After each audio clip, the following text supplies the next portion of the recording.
We're going to be talking about on these shows how to build your income, more freedom, more income with AI, with automations and systems. Okay. And so, who am I? My name is Paul Kim, by the way. I've been an entrepreneur since 2004, and in real estate and various other ventures, and currently since 2016, marketing agency and SaaS. So today I'm going to explain why I don't recommend starting a SaaS business in most people the way that most people may not understand, right? Because especially with high level. But before I go into that, I want to give a little backstory because I went to a Level Up Summit, which is held by High Level, and I met some people there, a couple of people, and I also spoke to an individual recently. When I spoke with them, they were very excited about High Level and the opportunity. It is exciting, right? Because that's how I felt about 2 years ago. But at the same time, it is very confusing and very overwhelming, right? If you ever gone to, can you imagine going to an event and they release 300 new features of a platform, right? It is a opportunity, but the way that I learn is by examples. I want to give you some specific examples of some of the people that I spoke with, right? So I met a DJ owner there at the event, and he was, he's been in the DJ business for I like 20 plus years, right? And he came to this event because he saw the opportunity with this high level, right? But at the same time, without going into details as to his business, right? Basically, he was tired of um, dealing with the human resources. I guess at the end of the day, when you run a DJ business, I don't know because I never been in the DJ business, and so dealing with employees or dealing with staff. If he has an event that's scheduled and then somebody doesn't show up, he's responsible for that event no matter what. And so he came to this event trying to figure out maybe an alternative uh, career, or maybe a switch, a pivot in his business, right? Um, the same thing with an agency owner that I met there. I gave her my advice, and because she saw the opportunity and came there. But I think at the same time, you can see and I can feel the sense of overwhelm, right? Um, and then also recently, I spoke with a real estate wholesaler. I used to be, well, I was a wholesaler before. He was very excited about this opportunity. Very, young guy, ready to take on the world with this platform. And so, basically, what I said to them, right? As much as you see the opportunity, right, you really have to step back and really, you know, look at every business, every person has their own. Um, they're in a very different situation, and so one advice that I can say is not may not be applicable to another person. For example, this agency owner, right? Her income is dependent on her agency. And I said to her, so basically, if you were to step away from her agency, right? Just literally just step away for a couple of months, will your business still operate on its own? Because if it's not, then means that that business is going to pretty much decline, right? Because if you go off on a tangent and start building this SaaS business, or what you think is a high level business, what's going to happen is then you're basically doing two things at once, and you're not going to, your agency business is going to decline, right? The same thing with the wholesaler, right? I spoke to him, and you know the same advice that I said to him, right? But so ultimately, right, the question really depends on you, is that whether do you want to, keep the current business that you're running and build the SaaS business, the high level business, or the other option is to take the agency or whatever business that you're currently in and create a system so that it operates on its own, right? And that is the advice that I tell, right? Or in the case where, let's just say, for example, if you're new to this and you're looking for a side income, or you're looking for something, right? You're in a totally different space. And so not every person, the advice that I give may not apply to every single person, right? Universally. And so the word of advice that I would say is that you are the captain of your ship. I'm a Star Trek. I'm a Trekkie, and so you have to make decisions, and those decisions have consequences. And most importantly, indecisions also has consequences as well, right? And so most importantly is that you need clarity and focus, and you have to get rid of distractions, right? So for the case of the agency owner, right, I said, well, what is it gonna take you to basically systemize your current business that you have? If it can't operate without you, what can you do to the business so that you can step away, even if you work 10% or 20% of the business? What can you do to that business so that it functions on its own? If you ever read the book by Tim Keller, One Thing, I totally recommend it, because you cannot do three things at once. And this is, I'm saying this because of my own experience, my own, I guess, the things that I made mistakes in previously in my business. To try to do multiple things at once, it is so difficult to do, right? The best thing that you can do is to basically do one thing and one thing only. Okay. All right. So let's go to the second part of why people fail with. I'm going to talk about 4 reasons why most people fail with a high level. They treat it like a product and not a system. What does that mean? They buy the software and they don't learn how to position or sell it. So the high level doesn't sell; it's the systems that does. Okay, I mean, conceptually, I think it may be hard for you to understand that, but hopefully, as you continue to listen and also communicate with the people that are in the community, hopefully you'll understand that. And then the second one is they skip the problem that your audience, right? In my case, most of the audience, the people that I'm trying to solve is local businesses. And if you're in that space, I welcome you. Okay. They talk about, you start talking about the features of high level, and not, instead of solving the real pain points. What are the pain points, right? Um, they sell the SaaS and not the outcome. Now, all of these are like theories, and I'm just saying these things, but hopefully as you watch and continue to be part of the community, you'll understand what we're talking about, right?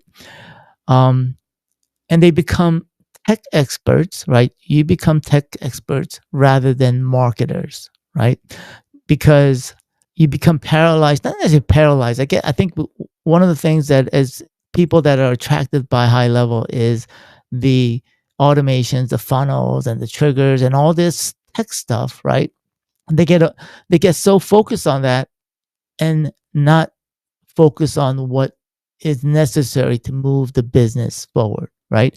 So you need clarity and not complexity as marketers, right? I think, right? Because I think more and more, the more things that you try to do, you just need to simplify it, because at the end of the day, most businesses, they just want simple results, right? And then lastly, number 4 is there's no community and accountability. And so I'm kind of tying everything together because um last week what I did was I did the 1 day challenge, right? I launched the 1 day challenge. The goal of that 1 day challenge was to um I think ultimately I wanted to help people go from zero to launch as fast as possible. I was trying to prove a point that building the system or the SaaS business can be done, right? As long as you, what I call minimal viable product, MVP, right? Minimal viable product can be done in 1 day. It is simple. It's as simple as doing it in 1 day. But what I realized is that real transformation or doesn't real transformation, what a transformation means that the information that we want is out there, especially with now ChatGPT with AI. It's so easy to find information. It's so easy to go on YouTube and find information. I think in this day and age, we're in a information overload situation. What I mean by that, and what I'm trying to say is that, you know, I think you want transformation. I want a transformation. And so we want transformation. And so we look to YouTube. We look into getting something to try to find something to get that transformation. And so, but real transformation doesn't happen in 1 day. It happens with consistency, with systems, and what I'm trying to what I'm trying to create is a community, and that's why I created this 30-day freedom sprint.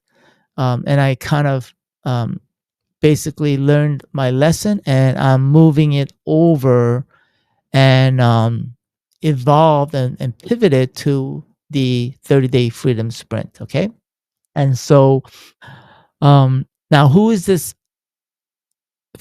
for, the sprint, right? Because if the way I'm looking at it, I'm thinking of it, there's people that might be brand new, right, that are looking for income, especially nowadays with AI. And I think, or maybe you might be worried that your job may be affected by that AI may impact your job and you may lose your job and you're looking for a side income, or you may be looking to replace your income. And so it is those people that are new. It can also be in the case of a real estate wholesaler that I just met, that I connected with. Great fellow, by the way, if you're watching, Aldo. So he already has his system set up, and all he needs is looking for um, consistency and looking to do less, I guess, custom work or less work, but at the same time scale, right? And looking for his clients or wanted clients. And so what I'm trying to do is create this um, accountability, or create this sprint for 30 days where you can also be new, and also you can also be a person that so basically track 1, track 2. And this is my first sprint, so I'm not sure where it's going to go, but I am 100% confident that if you, as long as you have accountability, you're moving your business day by day, week by week, you will eventually get there, right? And I truly believe that. And I'm trying to help those people, whether you're new or whether you already have a system set up, or whether you're experienced and you just need consistency. And so we'll see how it goes, but I know that I'm committed to that. And so uh, if you're brand new, or even if maybe you may have already a system set up, you know, if you think of it with a problem first approach rather than trying to pick, uh, you know, pick all the problems. So what we're trying to do is we're trying to accomplish, pick a niche, pick one solution or a pain that your niche is having, right? And then we're going to create a simple system, right, or simple automation and then we're going to make an offer. Simple. And that's really all you need, right? And even if you have to pivot to find that by talking to people, right? Talking to your customers, talking to your leads, and then use use the tool like high level to leverage, right? To to to get that solution. That's all it is. It's very simple. And so um in a nutshell, that's pretty much it. And if you do that consistently, day in, day out, and so I've created this 30-day sprint, which is kind of a accountability. I think when I think about it, just came to my mind as I was speaking. So every individual is in a different place, right? So, for example, um, the gentleman I just connected with, Aldo, right? He is a young, he's a lot younger than me, right? I'm in my 50s.